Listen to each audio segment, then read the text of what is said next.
친구를 끊었더니 인생이 천국이 됐습니다. 이 말을 들으면 대부분 고개를 가로젓습니다. 친구를 끊다니 그게 말이 돼? 나이 들수록 친구가 귀한 건데? 우리는 평생 그렇게 배워왔습니다. 친구는 많을수록 좋고 관계는 오래될수록 귀하다고 믿어왔습니다. 그런데 실제로는 어떻습니까? 환갑을 넘긴 후 친구를 만나고 돌아오는 길이 예전 같지 않습니다. 즐거웠어야 할 만남인데 집에 돌아와 현관문을 닫는 순간 밀려오는 건 기쁨이 아니라 피로입니다.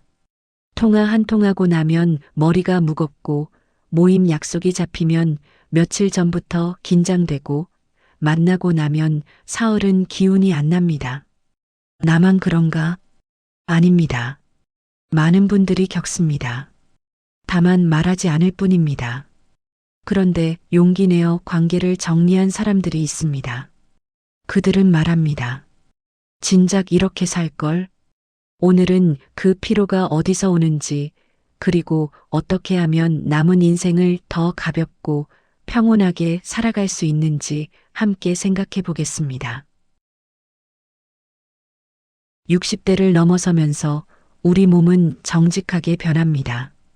아침에 일어나면 몸이 무겁고 조금만 무리해도 다음 날까지 피곤이 이어집니다. 계단을 오르면 숨이 차고 저녁만 되면 기력이 떨어집니다. 이건 나약함이 아니라 나이 들매 자연스러운 과정입니다. 그런데 이상하게도 우리는 몸이 늙는 건 인정하면서 관계가 늙는 건 인정 못합니다. 친구는 오래 사귀어야 진짜 친구지. 나이 들수록 친구가 귀한 거야. 이런 말들을 믿으며 우리는 계속 친구를 만나고 모임에 나가고 관계를 유지하려 애씁니다. 그런데 이상합니다. 만날수록 기운이 빠집니다. 왜 그럴까요?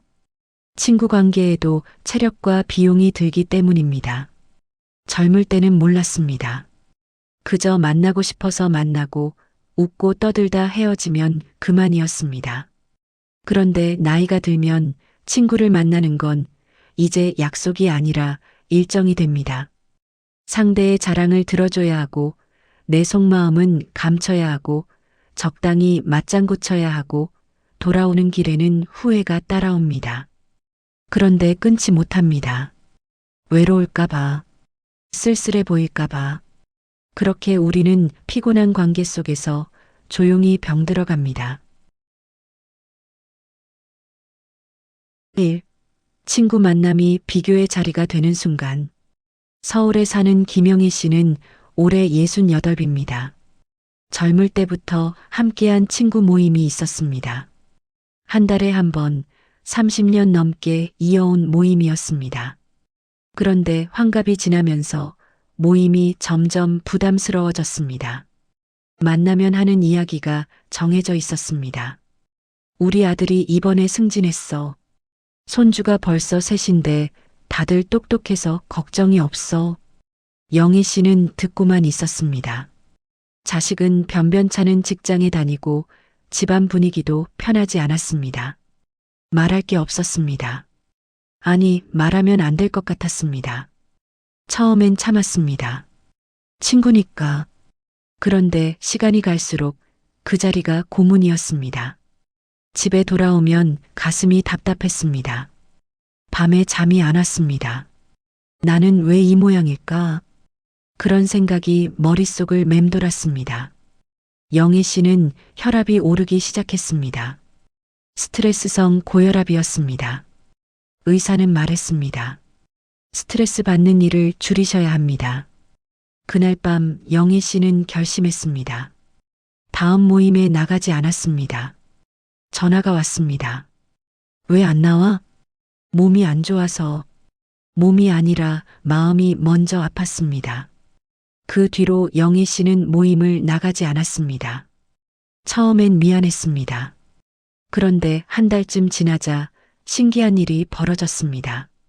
혈압이 내려갔습니다. 잠이 잘 왔습니다.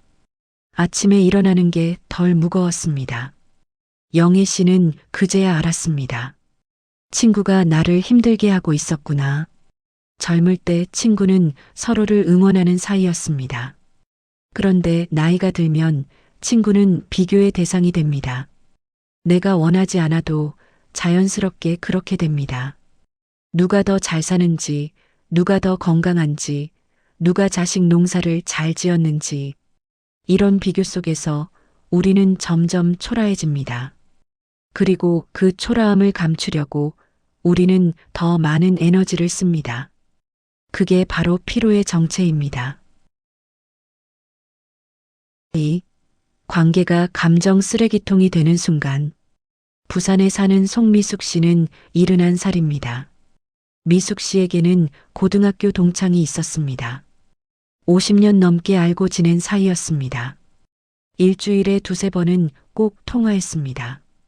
그런데 그 친구는 늘 불평했습니다. 남편이 맨날 집에만 있어서 답답해 죽겠어.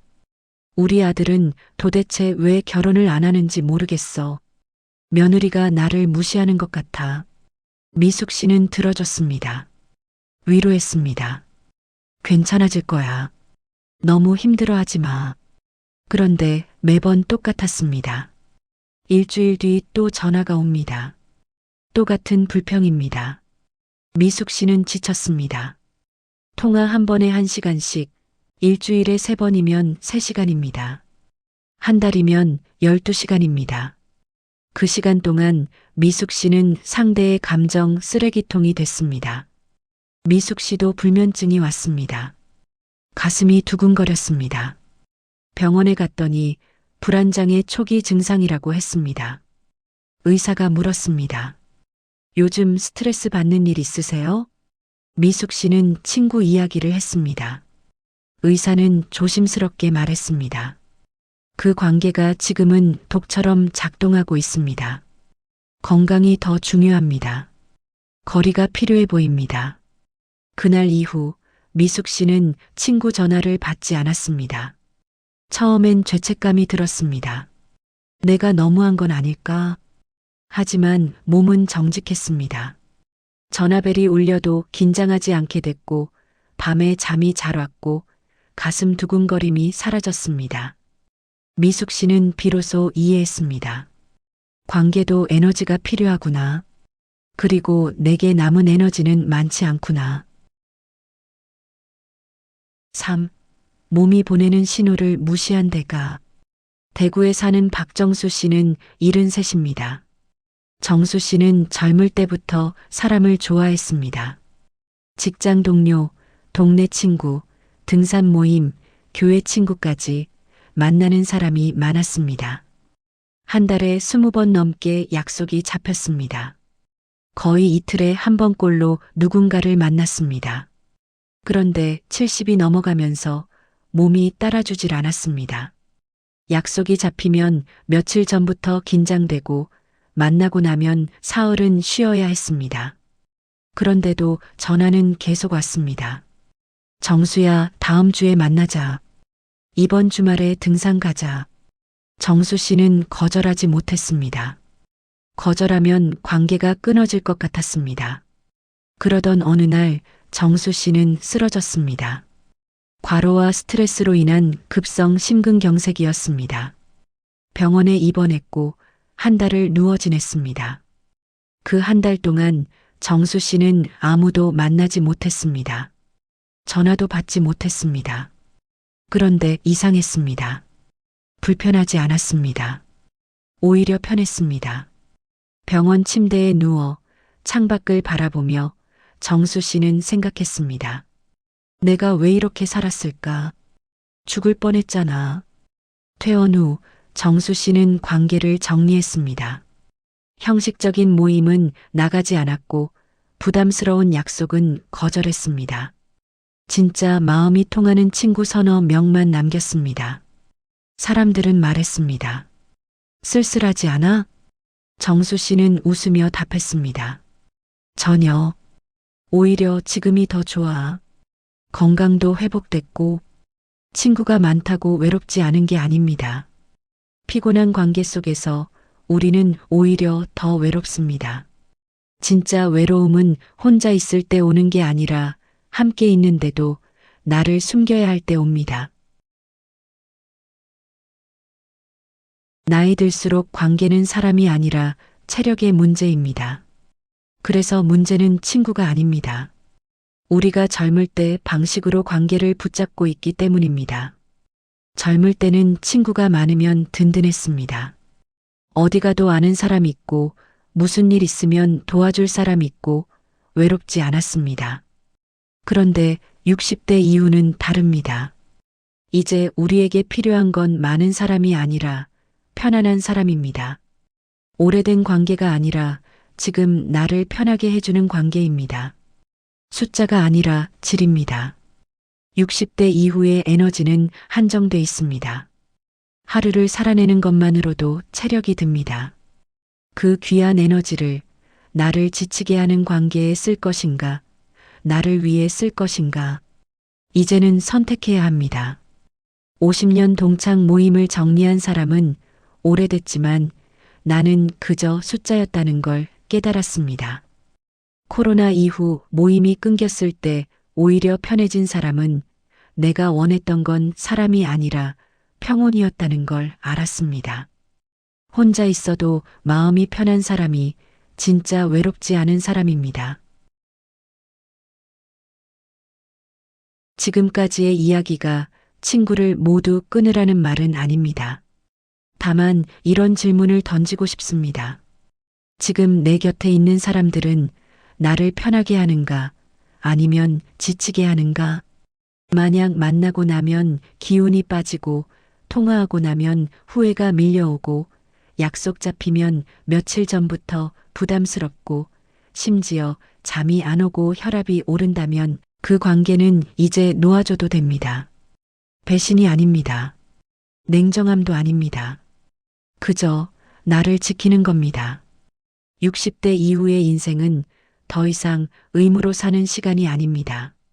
자식 키우느라, 돈 벌느라, 체면 지키느라 살아온 세월이었다면 이제는 나를 위해 살아도 됩니다.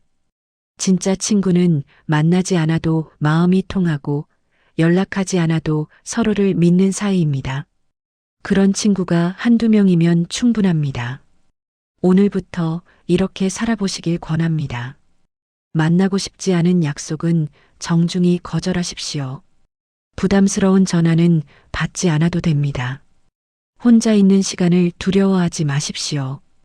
그 시간이 쌓이면 여러분은 깨달게 될 겁니다. 아, 나는 혼자서도 괜찮은 사람이구나. 그 깨달음이 오는 순간 인생은 가벼워집니다. 인생 후반전은 채우는 시간이 아니라 비우는 시간입니다. 불필요한 관계를 비우고 의미 없는 약속을 비우고 남의 시선을 비웁니다. 그렇게 비우고 나면 진짜 소중한 것들이 보입니다. 아침 햇살, 따뜻한 차 한 잔 말없이 곁에 있어주는 사람. 이런 것들이 우리가 평생 찾아 헤맨 행복입니다.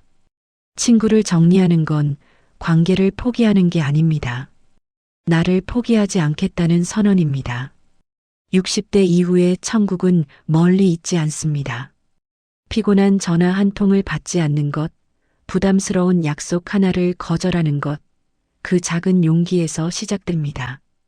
관계를 비우면 삶이 비어 있는 게 아니라 숨 쉴 자리가 생깁니다. 오늘 여러분의 관계를 한번 돌아보십시오. 그리고 용기 내어 물어보십시오. 이 사람은 나를 편하게 하는가? 그 답이 앞으로 어떻게 살아야 할지 알려줄 겁니다. 도움이 되셨다면 구독과 좋아요로 함께 해주세요. 오늘 여러분의 천국이 시작되길 바랍니다. 노후 산책이었습니다.